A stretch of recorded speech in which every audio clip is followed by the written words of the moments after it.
This is the X-Zone Broadcast Network, broadcasting worldwide on broadcast affiliates and satellite program providers, including CNN Broadcast Network, Sirius Satellite Network, Star Media, Good News Radio Network, Angel Broadcast Network, Wiki Broadcast Network, and WPBN TV. For more information on the X-Zone Broadcast Network, visit us at www.xzbn.net.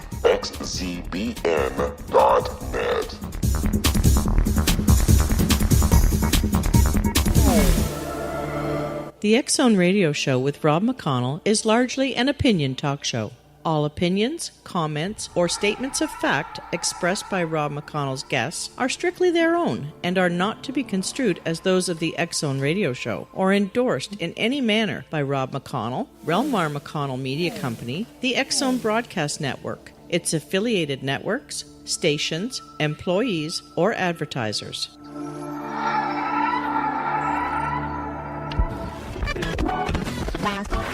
All Hit Radio.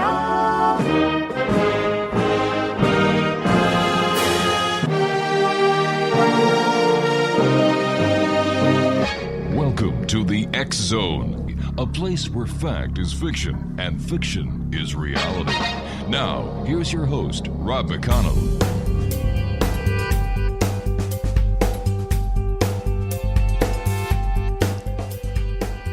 And welcome back to the X-Zone, everyone. I am Rob McConnell, coming to you from our broadcast center in Hamilton, Ontario, Canada, on the X-Zone Broadcast Network. And if you'd like to find out all the great programming we have available for you, 7/24/365 on the X-Zone Broadcast Network, just visit www.xzbn.net.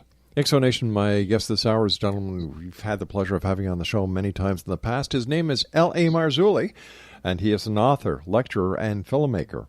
He has penned 10 books, including the Nephilim Trilogy, which made the CBA bestseller list. He received an honorary doctorate for the series from his mentor, Dr. I.D.E. Thomas, who was the Provost at Pacific International University. He was also honored with the Gold Medallion or award from Chuck Missler at the K-House Conference in 2014. His series on the trail of the Nephilim I and II are full-color, oversized books which uncover startling evidence that there was and has been a massive cover-up of what he believes are the remains of the Nephilim, the giants mentioned in the Bible. L.A. teamed up with film producer Richard Shaw to create the Watcher series. There are now 10 installments in the series, and Watcher 7, UFO Physical Evidence, won Best UFO Film at the People's Choice Awards at the UFO Congress in 2014. L.A. and Shaw took their second trip to Peru in January 2014, filming ancient artifacts and megalithic structures at various locations, and also filmed the unwrapping of a 2,000-year-old mummy skull at Senior Juan Navarro's Paracas History Museum, which was revealed in Watchers 8. In Watchers 10, DNA, as well as his new book, Nephilim Hybrids, L.A. and Shaw reveal the long-awaited DNA evidence from the Paracas Skull. His website is www.lamarzulli.net. And L.A., welcome back to the X-Zone. Great having you with us, and congratulations on all the accomplishments that you so rightfully deserve with all the great work you're doing. Well, thanks so much, Rob. Thanks for having me here. Appreciate it. So tell me, what's the newest in the Nephilim? Those who fell from the sky, or those giants? What's new? Well, you mentioned two books that we did, On the Trail of the Nephilim, Volume 1 and 2. Mm-hmm. We went down to Peru. We were on the trail. We went to places like Cahokia, the Great Circle Mountain. There is so much evidence of something else going on that's sort of been brushed aside and dare I use the word managed, but it seems like it's a managed agenda. The Ancient Alien Show, every Friday night on the History Channel, goes to many of the places that we've gone, and sometimes we get there ahead of them, and then they watch our stuff. And I say this sort of tongue-in-cheek, but it is true. Like you mentioned the Paracas History Museum. With Brian Forrester, we put that on the map, and then the History Channel flew Giorgio down there, and the rest is history. No pun intended. But someone sent me a link with Brian Forrester, and Brian was down there and at the Paracas History Museum. Senior Juan Navarro, who actually passed away last year at the ripe old age of around 82, but he was a lifelong amateur archaeologist, and he uncovered what we now know are extremely enigmatic skulls. Are they the remnants of a Nephilim? We don't know. That is our hypothesis, but it's nothing more than a hypothesis at this moment. However, the evidence seems to be pointing to the validity of our hypotheses, and we're excited by that. More testing needs to be done. We're in the process after 4 years of paperwork and going through 2 archaeologists down there, we finally got all of our ducks in line, and we were able to travel down in I think May or March or somewhere around that time period this year, and procure 30 samples from the ICA Museum, which were handpicked for us. We had no choice of picking the ones that we wanted to pick, but out of the 10 artifacts that were there, we felt that 8 or 9 of them warranted full testing. And so those are actually being tested at 2 different labs, one up in your neck of the woods in Canada and the other one here in the States. All right, L.A., please stand by. You and I have to take our first break. Exonation, L.A. Marzulli is our guest this hour. www.lamarzulli.net is his website. And we'll return on the other side of this break as we continue here in the X Zone from our broadcast center in Hamilton, Ontario, Canada. Don't forget, starting October 15th, the X Zone TV channel will be live and 7/24/365 on Simul TV. For more information on that, visit www.simultv.com. We'll be back. Don't go away.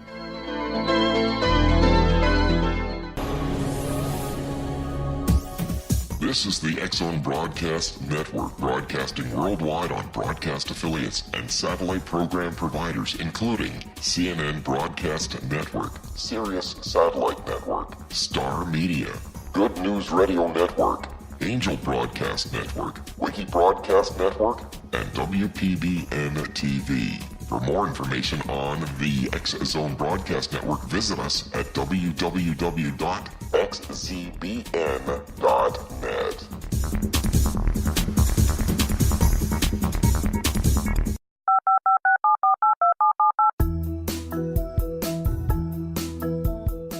Did you know that when you're on the road with limited data or Wi-Fi, you can still listen to the X Zone Radio Show with Rob McConnell, The Science of Magic with Gwilda Wiyaka, X-1, Dimension X, Space Patrol, and every minute of the X Zone Broadcast Network by calling 213-401-0080, courtesy of Audio Now.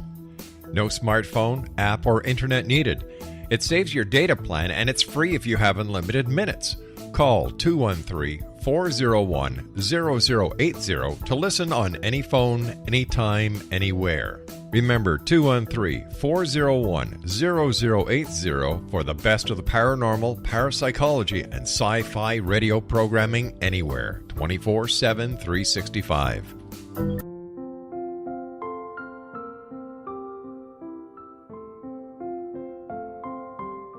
I am Dr. Carl O'Helvey, founder, president of a new cancer foundation focusing on evidence-based physical, mental, and spiritual interventions, including natural cancer cures, prayer, meditation, affirmations, nutrition, and other related holistic cancer prevention and cure modalities. These are used in cancer education, research, and financing care. I ask for your help to continue this important work by donating at www.holisticcancerfoundation.com.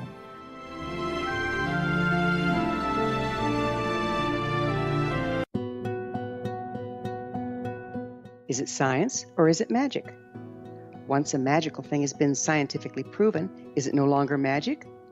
Or is magic simply the science of tomorrow? Join me, Gwilda Wiyaka, on The Science of Magic, a syndicated radio program dedicated to combining the science and magic of today's dynamic and controversial topics to co-create new solutions. By triangulating information from today's leading experts from the scientific and magical fields, we uncover expansive and evolutionary truths you won't find anywhere else.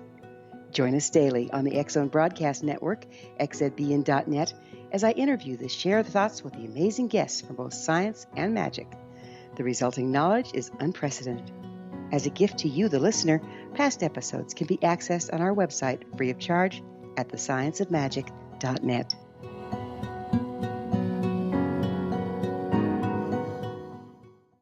Little children aren't the only ones afraid of the dark. Millions of soldiers return from war zones with PTSD, anger, frustration, fear, and loneliness, much of which surfaces during the darkness of the night. You have the chance to change the lives of these American heroes. Songs and Stories for Soldiers.us provides free MP3 players for these men and women. With a list of 3 million songs in 16 different styles, 100,000 audiobooks, and 30,000 old-time radio programs, every veteran can find something to soothe and comfort them at no cost.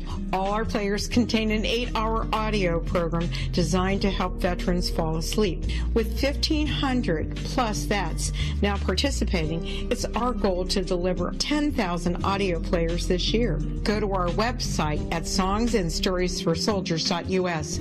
Help us help a veteran make it through the night.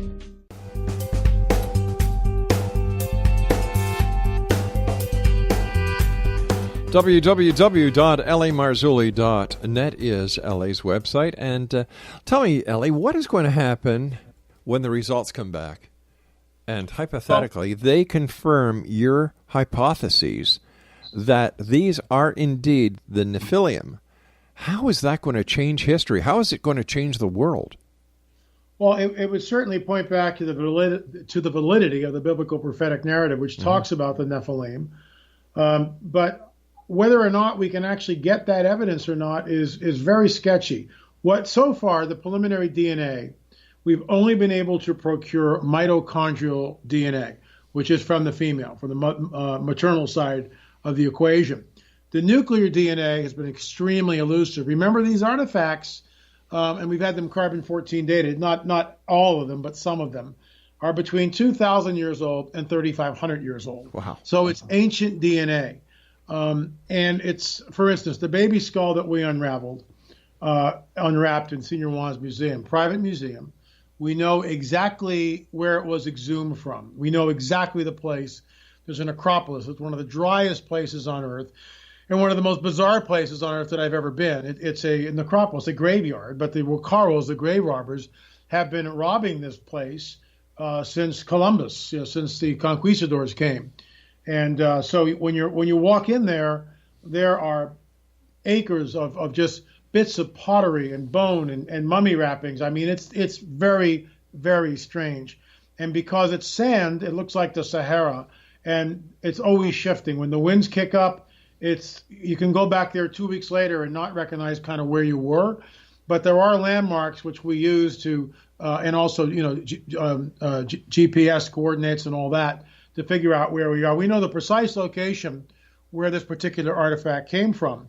And Senior Juan Navarro was gracious enough to allow our team to unwrap this. And at that particular time, we had Aaron Judkins, who's an archaeologist, and Joe Taylor from the Mount Blanco Museum in Texas unwrap this little child with an elongated skull. The dentition, we had a Peruvian dentist come up and based on the dentition, figured that the child was between 18 months and 24 years old. It had strawberry blondish hair, which when the thing was unwrapped, Rob, we all just took a step back and we all just went, I don't believe it. Wow. We took hair samples from this and they were tested at 2 different labs. And this was all preliminary, okay? And the mitochondrial DNA came back European. And there's great problems with that. Now, the skeptic will immediately, and we've already had people write hit pieces on us and say, well, it's got to be contamination, and it's got to be this, and it's got to be that. The problem I have is they never contact us. They have no idea of the procedures that we use. The fact that when we were doing this, we were all, especially the Inca one, we were all in head to toe suits. Everything was covered. We had air, compressed air. We were blowing things off. We had face masks on, goggles, hairnets, double sleeves. I mean, we took every precaution possible. And of course, there's always a chance of contamination. I get that. But the procedures that we used on the skulls, we go in with a very small drill bit to the underside of the artifact and scrape away the outer layer and then go in and get fresh material. Now, we were taught that from several of the labs. It's the best place to get fresh material to do and conduct DNA testing. Once it comes out, it's on a fresh piece of paper. We buy a ream of paper. Everybody's got double pairs of gloves on, rubber latex gloves. That thing is bagged and tagged instantly. I mean instantly, by Chase Klosky, who's one of our forensic field experts, and she's just amazing. And it's bagged and tagged and numbered, and we have a videographer, Richard Shaw, who works with us, and he films everything. So it's very scientific. It's all above board. There's no hoax thing happening here or magic. It's just we go where the evidence takes us. Yeah. And what's troubling about the preliminary DNA is that it shows a European ancestry. Why is this problematic? Because the Darwinian paradigm insists that at the end of the last ice age, people came over the Beringian land bridge, which is that stretch of waterway now, the Bering Strait, but thousands of years ago, it was a land bridge. So the theory is that people came over from Asia. And I get that. Some people did come over from Asia. We're not disputing that. But we're saying that the hypothesis is this, that 3,500 years ago, according to the biblical prophetic narrative, when Joshua and Caleb pressed the war into the Levant or the Promised Land, the Nephilim tribes, there's that word again, the Nephilim tribes were there. And there's more than one. There's the Imams, the Zanzumims, the Nephilim, the Raphaim, the Anakim, which means long necks. And it seems to, at least in theory, it may denote different genetic characteristics in these different tribes. Now, we don't know that. Again, that's our hypothesis. That's why we're on the trail.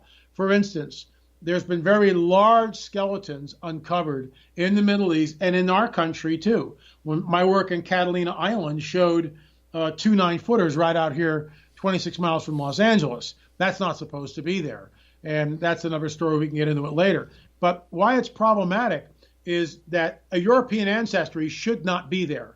It just shouldn't be there. But our hypothesis has always been that when 3,500 years ago, when Joshua and Caleb pressed the war into the Levant, these tribes fled as they were being literally annihilated. These hybrid entities, which are, in my opinion, and this goes back to the biblical narrative, the offspring of the fallen angelic hosts and the women of earth. So the mitochondrial DNA showing European and in some cases Middle Eastern ancestry ties right back into our hypotheses. So, we've got 2 archaeologists, anthropologists, we've had medical doctors, we've had just a whole host of people examine the artifacts, examine the evidence. And hopefully once we get the testing back from the 30 samples, we will be holding a formal press conference in Dallas, providing, of course, that the information is what we hope it's going to be. So far, the preliminary evidence seems to be pointing in that direction, but it's too early to tell. I'm sitting here listening to you, and all these questions are going through my mind. like, oh my, what's going to happen to the Vatican? Nothing will happen to the Vatican. They've sort of held on to the party line, however loosely, for 1,600 years, whatever.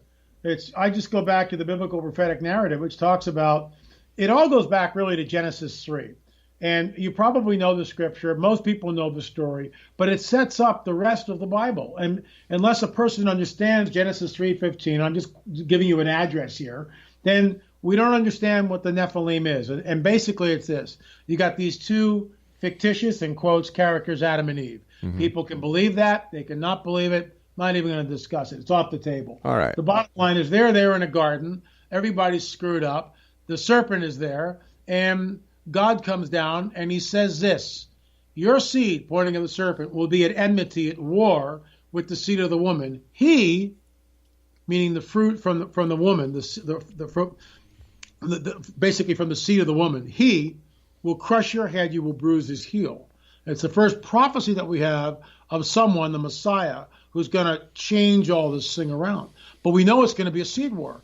Now that's thousands of years old, that particular scripture, thousands and thousands of years old. And yet it sets up the rest of the biblical narrative. There is a seed war which is happening. And if that's so, do we see evidence of that? And in my opinion, it is global evidence. And I have visited since the last time I was on your show, which I think is about 8 years ago. I'm not sure. But I have visited numerous places that you just sit there and you go, there's no way people built this thing. Based on your travels, based on the work that you've done over the past 8 years since you've been on the show, what has been the smoking gun that you have found in archaeology and in buildings throughout history that says these were not built by humans? I mean, besides the pyramids. That's a really great question.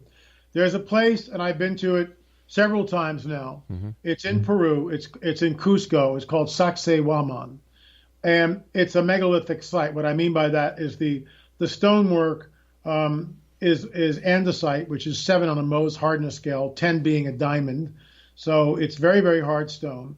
It's quarried 45 miles away at a lower elevation. Cusco is about 12,000 feet above sea level. So when you basically take off from Lima, which is sea level, and about 45 minutes later you land in Cusco, and the landing strip flying in there, you're in the Andes. It's hairy. The plane makes some really interesting twists and turns to get to the airport, and it can get bumpy and everything else. But you get off that plane, you're at 12,000 feet, and we take altitude pills for that, and so we acclimate ourselves for about 48 hours ahead of time, so it doesn't hit us like a sledgehammer when you get off the plane.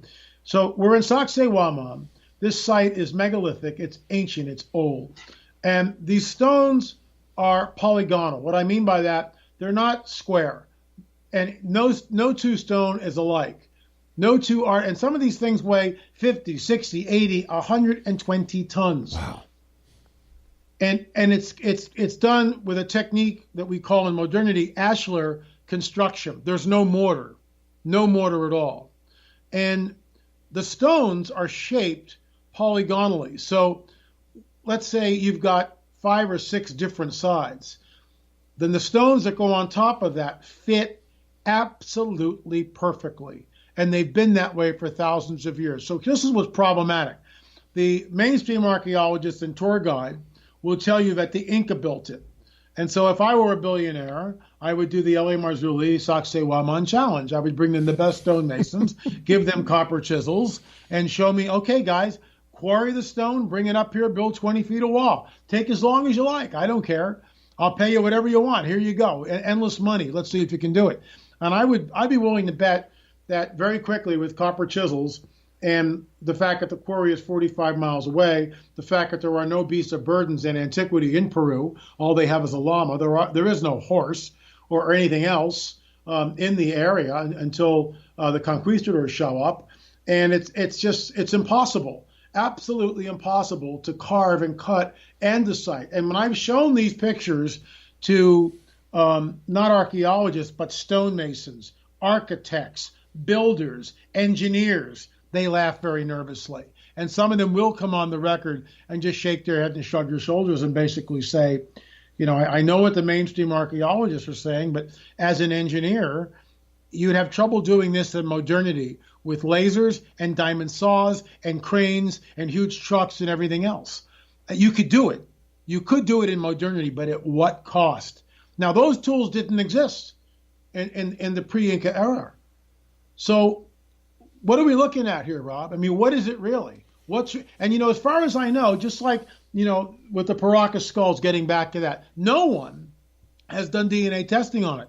Now, we were told 5 years ago, oh, yeah, we've done DNA testing. Well, our archaeologist actually talked to one of the archaeologists who supposedly did it. Yeah, he had 1 or 2 skulls from the Paracas area. And we asked, well, did you have any elongated skulls? And he couldn't answer that. So the DNA study is not on the Paracas skulls. This may actually be the first formal study that's ever really been done on the Paracas people, who, by the way, show up about 3,500 years ago, and no one knows from where. All right, L.A., I hate to do this to you, my friend, but we've got to take this hard break. Exonation, L.A. Marzulli is our special guest, and L.A. and I will be back on the other side of the news as we continue here in the X-Zone from our broadcast center in Hamilton, Ontario, Canada. Don't go away.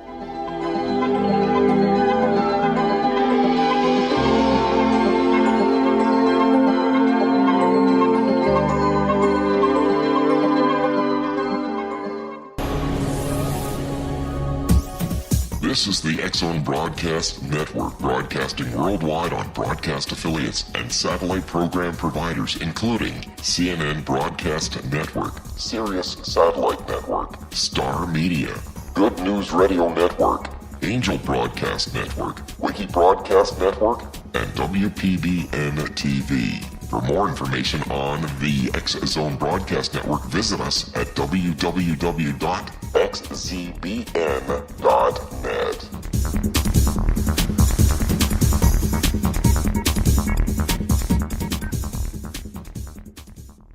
How would you like to be able to read other people's minds? Well, the next best thing is here. When you know how to read a person's name, you know how the person thinks, feels, and behaves.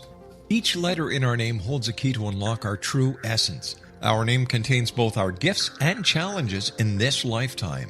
Mnemology science discovers personality secrets hidden in the placement of the letters of our names, including the first and last impression people remember about us. Sharon shows us how to interpret the arrangement of letters as outlined in her book, Know the Name, Know the Person. Sharon Lynn Wyeth created mnemology science after 18 years of research and testing her theories, and has supported thousands of people around the world in understanding themselves and others better. You'll enjoy Sharon's unique teachings as she shares her system to learn the gifts behind your given birth name. Even if you don't like your birth name, there are jewels in this book. If you're thinking of changing your name, ready to name your child, or wanting to get along better with others, this is the book for you. If you'd like to improve your relationships and change your life for the better, get the book today, Know the Name, Know the Person, or visit www.knowthename.com. That's www.knowthename.com.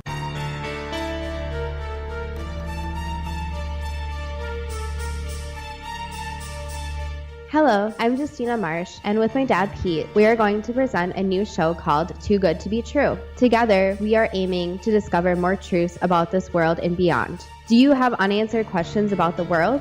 Do you ever wonder about aliens, conspiracy theories, or the universe? There are many shows discussing subjects such as pyramids or UFOs, but we want to relay this information based on our own research, including from spiritual means. Hopefully, listeners will be helped with their own beliefs and will appreciate the psychic insights that add to the previous research and information. We both look forward to sharing this insight and beginning this journey with our listeners. Visit xzbn.net for more information about when to listen.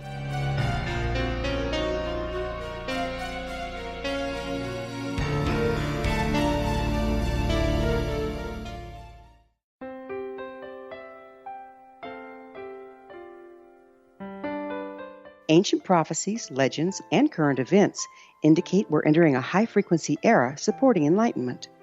During expansive times, old rules fail, necessitating access to the ever-shifting currents of life for guidance. There's an ancient form of shamanism through which we can obtain the information we need. I'm Gwilda Wiyaka, founder and director of Path Home Shamanic Art School, with a great new provision for those interested in spiritual evolution and personal empowerment. Galactic Shamanism, Art of the Ancients, Key to Tomorrow, is an upcoming series of leading-edge online affordable classes designed to guide and support you and your family during these times of transition. Embrace the magic. Empower your life. Study Galactic Shamanism at findyourpathhome.com.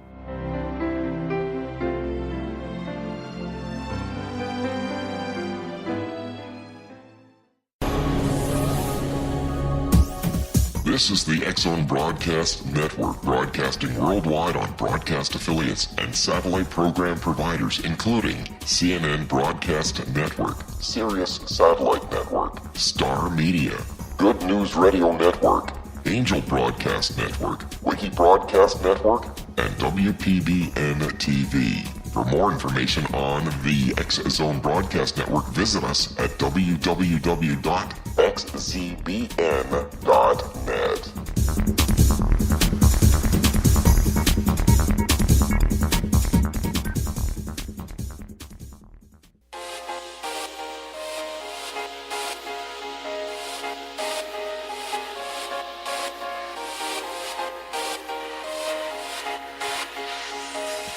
Welcome back, everyone. L.A. Marzulli is our special guest, www.lamarzulli.net. And why hasn't this DNA test been done before, L.A.?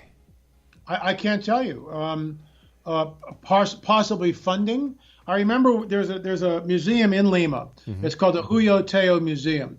And he's like the father of Peruvian archaeology. He's the one that actually, quote unquote, discovered the Paracas and sort of put that on the map. And I went and we had a private sit down with the then director of the museum.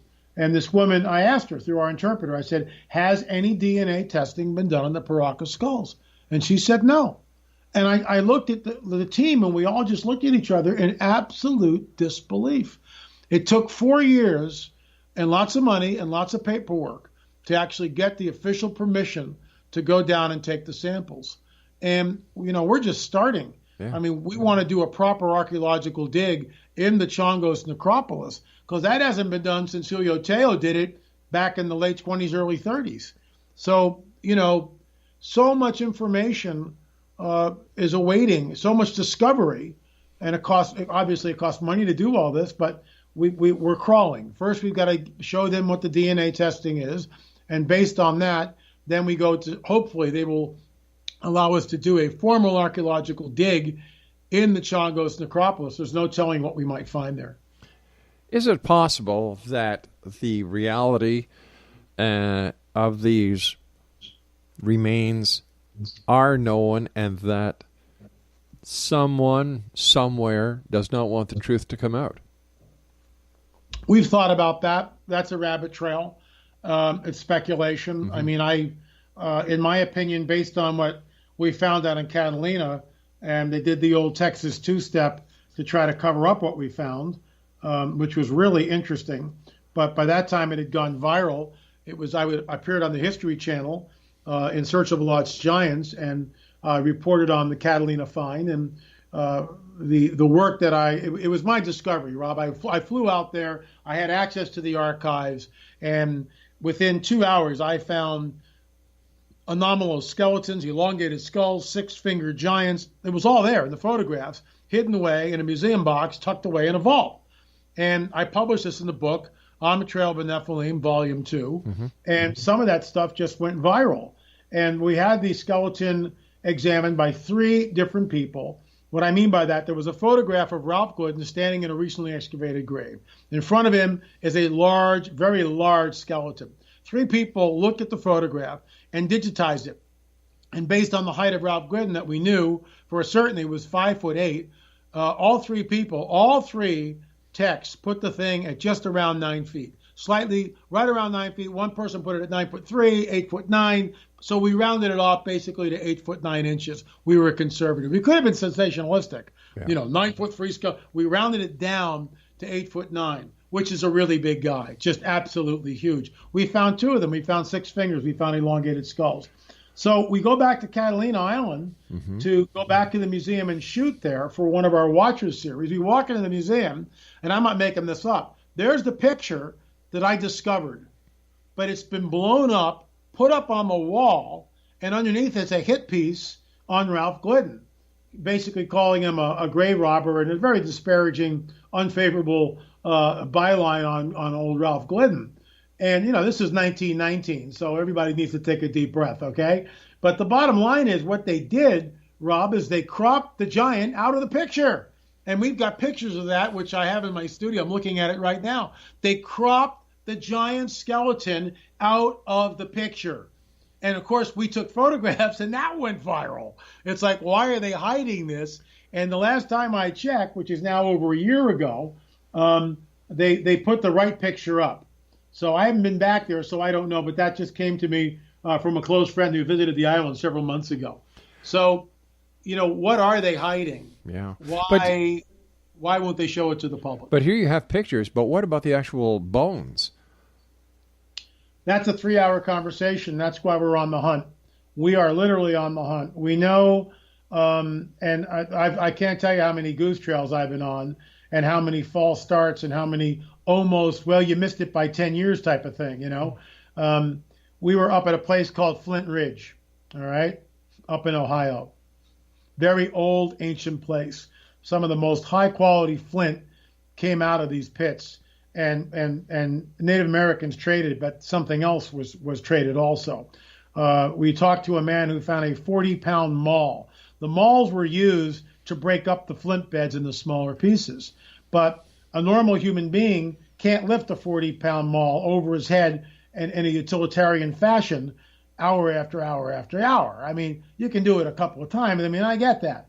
Most mauls are about 10 to 15 pounds. That's what you can throw it down with a force that breaks up the flint.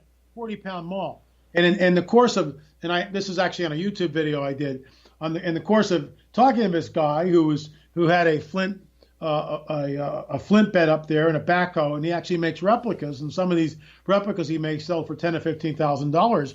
He told us a story. He said, "Oh yeah, about 20 years ago, a farmer was dug up one, and it was a 10-footer." Right over there, a couple of miles away. And I said, "What happened to the skeleton?" "Oh, he called the museum and they came and took it away." I can't tell you how many times we've heard that story. We were on 2 archaeological digs in Ohio on private property. We found a lot of artifacts, a lot of arrowheads. One in particular, the Flowers Mound, was very enigmatic, extremely enigmatic. And we're still not sure what we were looking at there. We've had several archaeologists out to the site to look at it. There were no human remains found. And if we do find human remains, there's a protocol that we have to follow. You immediately call the coroner. The coroner comes out and he'll say, "Well, this is historic, this is ancient." And then the archaeologists come out. And at that point, we bring in our Native American liaison to, talk about all this. Because there's all this tension between the Native Americans who insist that everything is Native American. And we're saying, a lot of it is. But in the Native American oral tradition, in many of the tribes, they talk about killing 9, 10, 12-foot giants with 6 fingers and red hair who were cannibals. It's in their oral tradition. Everything from the Cherokee to the Algonquin to the Lenni and Lenape out into the Navajo. It's all there in their oral tradition. So it's a twofer. When we try to, do all this, we've got a team of people. And we've got Chief Joseph Riverwind, who's a Chicano war chief who acts as our liaison between our team and the Native Americans to try to say, "Hey, we're not trying to dig up your uncle. This is something else entirely different." Wouldn't you think the rest of academia, as well as the government, would want to get involved, would want to give you guys the funding you need in order to work on this? No. Why? Because what's at stake here, and we know this, I have article after article after article. There are hundreds of them from the turn of the last century, from the 19th into the 20th century. The Smithsonian Institute sent out teams, 2 or 3 or 4 people. They sent out teams where all these little sideshows and museums were, and they took the skeletons. And people who found the skeletons would call the Smithsonian. They would come out, and they were never seen or heard of again. It's just not there. Which, that gets into the whole conspiracy thing. But it's one thing to read one article like that.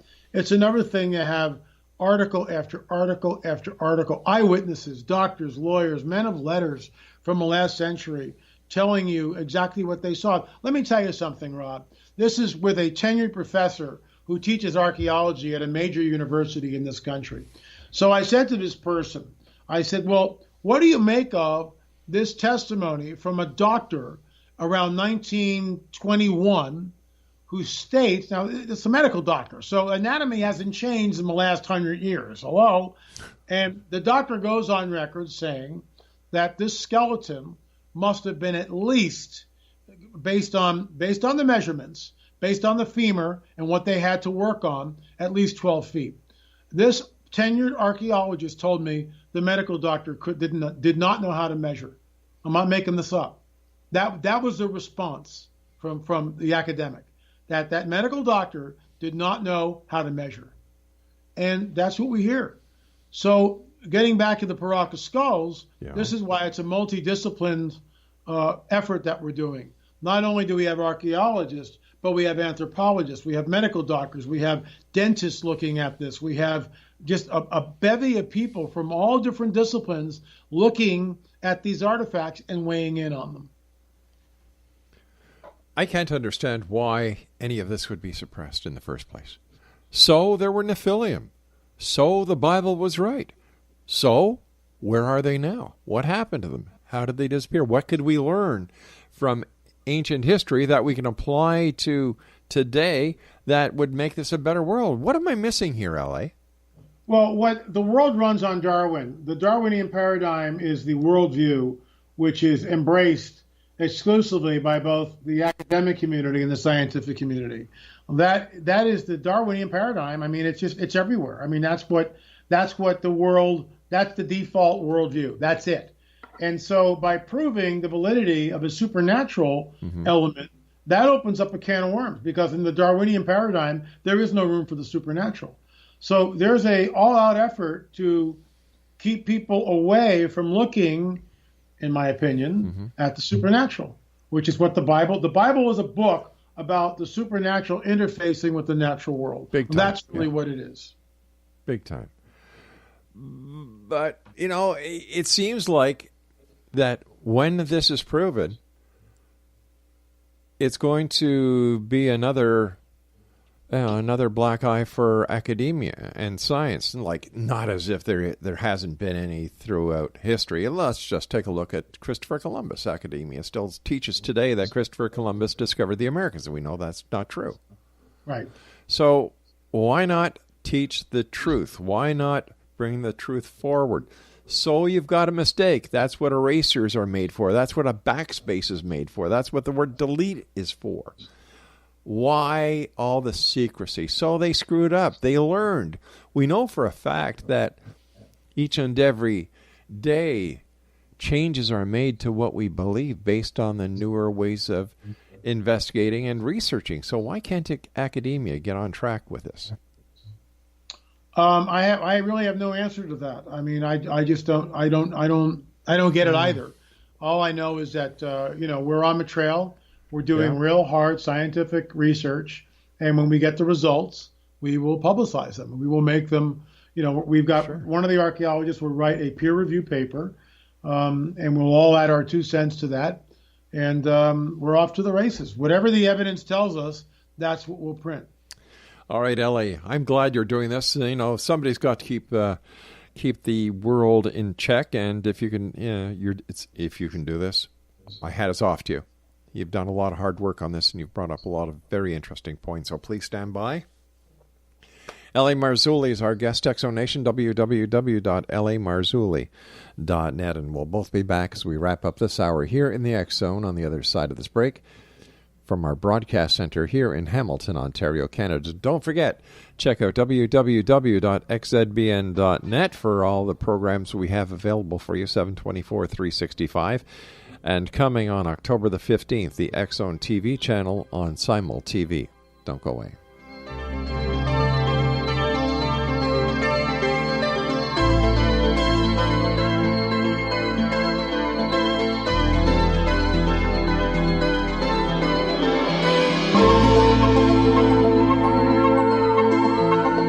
The Earth is under ever-increasing pressure from untenable lifestyles and growing populations. Yet, viable answers seem in short supply. What if I told you there's an ancient form that can empower you to take charge of your life? What if your entire family could be enfolded and supported by life itself, finding safe passage through challenging times? I'm Gwilda Wiyaka, founder and director of Path Home Shamanic Art School, with great news. An upcoming series of leading-edge online affordable classes based in an ancient form of shamanism, easily learned and used by your entire family. Galactic Shamanism, Art of the Ancients, Key to Tomorrow are a series of online adult and children's lessons instructing your entire family on natural law, how to cooperate with and be supported by the powers of the universe. Visit findyourpathhome.com to find these unique and powerful classes. This is the X-Zone Broadcast Network, broadcasting worldwide on broadcast affiliates and satellite program providers, including CNN Broadcast Network, Sirius Satellite Network, Star Media, Good News Radio Network, Angel Broadcast Network, Wiki Broadcast Network, and WPBN TV. For more information on the X-Zone Broadcast Network, visit us at www.xzbn.net.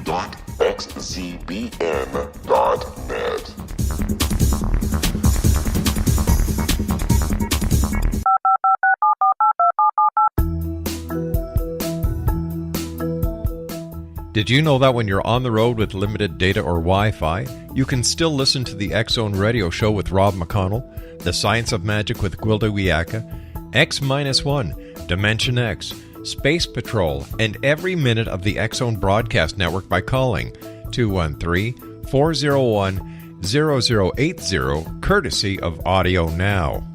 No smartphone, app, or internet needed. It saves your data plan, and it's free if you have unlimited minutes. Call 213-401-0080 to listen on any phone, anytime, anywhere. Remember, 213-401-0080 for the best of the paranormal, parapsychology, and sci-fi radio programming anywhere, 24/7, 365.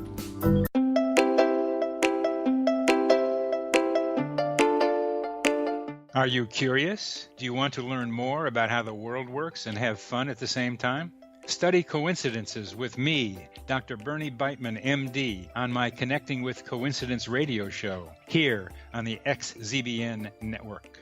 Listen to Jungians theorize, statisticians randomize, true believers evangelize, while I categorize. I dance to the rhythm of coincidences. People who experience me see more of them. Maybe something on the show matches a thought in your mind. Let us know. Expand your mind to the weirdness happening around you. Synchronicity spoken here, there, and everywhere. For more information, put Connecting with Coincidence in your search engine and find my website, my social media sites, and my blog.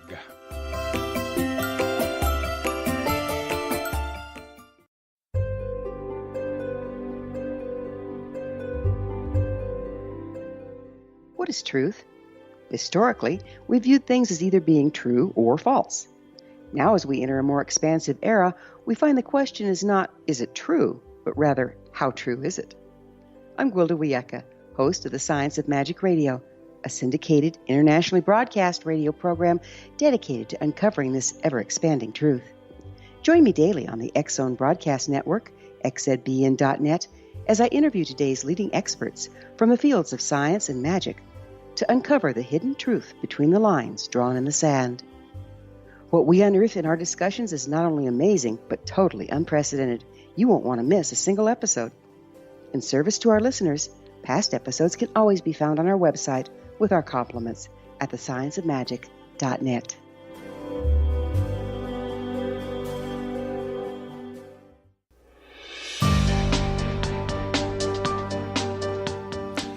L.A. Marzulli is my special guest this hour, www.lamarzulli.net. And first of all, L.A., great having you back on the show. Congratulations on all your hard work, your awards, your television work. And I had a thought as I was coming back with my water. If science and academia is able to suppress what little we know that they have been able to suppress, what are some of the other things they're suppressing? What part of the truth don't we know? That's a very loaded question, and probably we could talk on that for like 3 hours. Look, everything, it's a managed agenda. You mentioned Columbus. There were, let's say in the Ohio Valley, and in Lake Michigan area, where the copper fields are, tons of copper were removed from those mines. tons of copper, and it went missing. No one knows what happened to it. I believe it went over to the New World. In Ohio, you've got mounds, you've got mound complexes, which are absolutely astounding. And Cahokia, the largest earthen mound in the Americas. I mean, it's huge, absolutely huge. And it begs the question, there's a 40-acre plaza in front of that mound in Cahokia. I've been there. I shot film there. I haven't done anything with the film yet, but we will soon. There's a 40-acre plaza in front of that huge earthen pyramid. It's level to within 2 or 3 inches. How's that done? How's that done in the ancient world? Or they've got chert or flint hose. How's that done? Now, you know, there's a clip in the museum, and it shows a modern day tool maker taking a rock and chipping the flint and creating a hoe. I get that. And then they wrap the hoe up with deer hide and they bring it out, you know, into a field, but the field's already plowed. So it's not really a true assessment of what that hoe can do or cannot do. And how does an ancient people level a 40 or a 45 acre plaza? How's that done? How is that done? How is it in the Ohio Valley, right? In Ohio, in Newark, Ohio in particular, the Newark Earthworks, it's a henge. And a henge is a mound work which is surrounded by a waterway on the inside, all right? Or it can also be on the outside. The Newark Earthworks, there's a henge on the interior. And at one point in time, when the site was active, that interior moat filled with water. It is acres and acres and acres. The distance of the circle, which by the way is pretty much perfect, is over 1,225 feet. Give you an idea, it's huge. That is huge. Absolutely huge. How did they level that? How did they make the moat so the moat would all fill up equally all at the same time and become level? How did they do that? Without transits, without anything, without any of the tools that we have in modernity. And some of these walls that create this great circle mound, at the entrance used to be 2 serpent heads. Those serpent heads are gone now. But there used to be 2 serpent heads at the entrance to this site. There was also an altar area, which is still there, where the archaeologists found human remains, which means that sacrificial stuff was done on that altar. And no one knows who built the place. When the early explorers get there and they ask the First Nation people, well, who did this? And they go, we don't know. It was here when we got here. So the archaeologist creates this mysterious people called the Hopewell, who we have no idea who they are. But Hopewell was a farmer, and artifacts were found on his farm, so they named these artifacts after Mr. Hopewell. So this is the Hopewell culture, or the Adena culture, that built all these artifacts. But the bottom line is, Rob, no one really knows. Nobody knows. And they don't know how they did it. Archaeologists will tell us that they took dog sleds and birch bark baskets and clam shells, and they built this thing over a period of, hundreds of years. And I'm looking at this thing going, you know what? Believe what you want to believe. There's no erosion. The dirt is compacted. How is that done? I mean, can people do that today? Yeah, they can. But you go back 1,000, 2,000 years, how was it done? How was it done? Clamshells and deer hide? I'm not buying it. Yeah. I'm not buying it. It's the same thing as they're still trying to tell us that that the pyramids were built by slaves. Yeah. And I find it very frustrating. I really do. I don't understand why science doesn't work better and archaeology doesn't work with academia and academia doesn't get the truth out there. I don't think there's anything to hide except the truth. And I concur, but people, there's a managed agenda. There really is, and it's the sort of the deeper we go, the more we find, the more evidence points back to the validity of our hypotheses. We'll go full circle that the Nephilim skulls, or that these skulls, these elongated skulls, have genetic aberrations in them, which human skulls do not. For instance, the foramen magnum and I'll end with this because I know we're getting that close to running out of time here. The spinal column attaches to the base of our skull in what's called an area called the foramen magnum. In a normal human being, that is basically in the center of the skull. So that's how we can turn our heads and look around. All of the Paracas skulls that we have seen, the foramen magnum is pushed so far back to the rear of the skull that if it's any further, it's outside the skull. That's how wacky that is. And you can cradle board, you can, wrap a child's head. I get that. I understand that. You can shape it. You can make it into a cone head, cranial deformation. I totally get that. But we've gone to medical doctors with this, and we've shown them casts of the skulls. And we've said, is this normal or is it a genetic aberration? And so there seems to be a genetic aberration in these artifacts. And again, that points back to the validity of our hypotheses that these are not human. They're some type of hybrid that was on the Earth about 3,500 years ago and then died out about 2,000 years ago, because the end of the Paracas culture is about 2,000 years ago. What's your hypothesis on the disappearance of the culture? They were taken out by another advancing group of people who looked upon them as, and that's conjecture on my part. What's interesting is there's a researcher by the name of Maria Wheatley who did some research in Stonehenge and the long barrows around Stonehenge, where they found, guess what? Drum roll, elongated skulls that were all of these skulls showed blunt force trauma to the left side of the skull.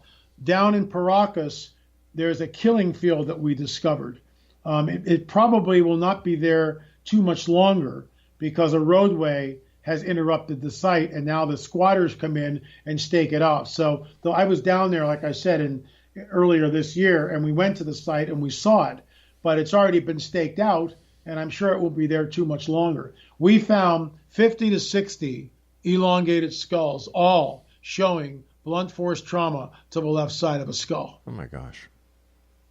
It's a killing field. It's a mass grave. So what's next for you and your team? Well, I'm working on Fatima, the 100th year anniversary of the so-called Miracle of the Sun, which took place in 1917, is just a few days away, October 13th.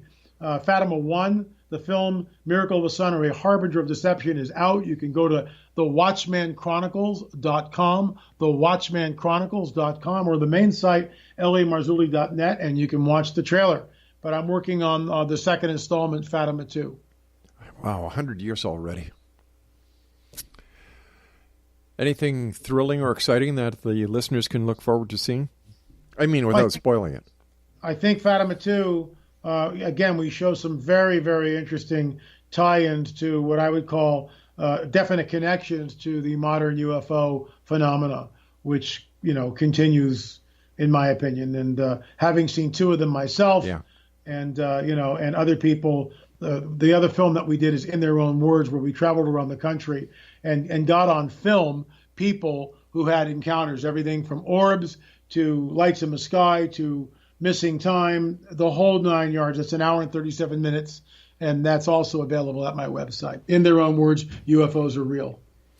I'll send you a free copy. Hey, I appreciate that. Listen, we've got about a minute left, L.A. Once again, thank you so much for coming on. Let's do this more often. 8 years is way too long. Sure, my pleasure. I respect you. I respect your work. And my final question to you is, are we any closer to UFO disclosure?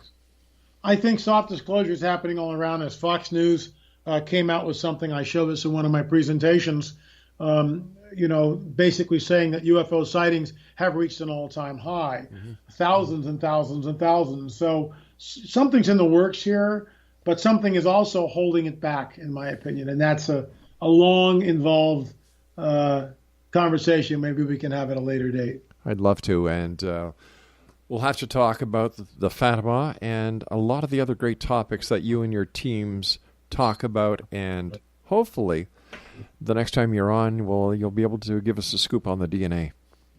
I hope so, too. Thanks, Rob. Appreciate it. L.A., take care of yourself. I look forward to receiving the film, and I look forward to the next time you visit us back here in the X Zone. Until then, be safe, my friend. You too. God bless. God bless.